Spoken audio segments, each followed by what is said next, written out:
সরকারি অফিস খোলা, অথচ চেয়ার টেবিল সব ফাঁকা। সেবা নিতে এসে ঘন্টার পর ঘন্টা দাঁড়িয়ে থেকে ক্ষোভ নিয়ে বাড়ি ফিরছেন সাধারণ মানুষ।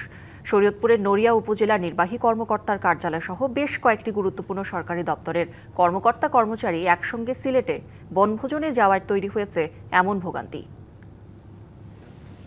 রবিবার সকাল শরীয়তপুরের নড়িয়া উপজেলা পরিষদ চত্বরে শুনছান নীরবতা। ইউনো কার্যালয়, সহকারী কমিশনার অফিস, কৃষি কিংবা সমাজসেবা দপ্তর, সবখানে একই চিত্র।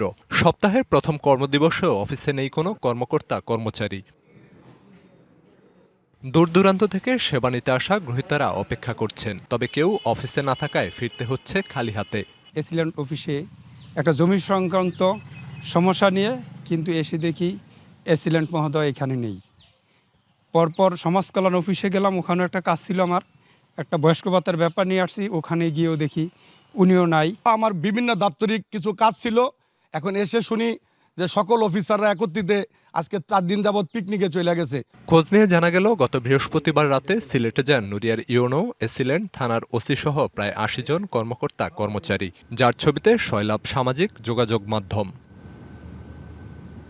তবে তারা যখন আনন্দ উপভোগে ব্যস্ত, তখন ভোগান্তিতে সেবা প্রত্যাশীরা, যদিও কর্মচারীদের কাছে তার কোনো পরোয়া নেই। অফিসার দেখা গেছে পিকনিকে আছে, আর মাধ্যমিক শিক্ষা অফিসার হইলো অতিরিক্ত দায়িত্ব, সে হইলো জেলায় আছে। আমি কি আর কেমনে করব, স্যারে তো ছুটি নিছে জানি। স্যারেরা ফিল্ডে আছে, স্যারেরা উপজেলার বিভিন্ন ব্লক আছে। নগদ নিয়ে এলো হার না মানা হার অফার। সর্বনিম্ন 10,000 টাকা রেমিটেন্স নগদে পাঠালে থাকছে স্বর্ণের হার জেতার সুযোগ। ওখানেই আছে। উপজেলা নির্বাহী কর্মকর্তা মোহাম্মদ আব্দুল কাইয়ুম খানের দাবি, নিয়ম মেনে ছুটি নিয়ে তারা বনভোজনে এসেছেন। ডিসি স্যারকে তো আমরা জানিয়েছি, মানে আমি ছুটি নিয়েছি, রবিবারটা হচ্ছে ওয়ার্কিং ডে, যেহেতু ওয়ার্কিং ডে আছে আমি ফর্মালি ছুটি নিয়েছি এবং ফর্মালি কাজ দেওয়া হয়েছে সদর ইউনিয়ন স্যারকে।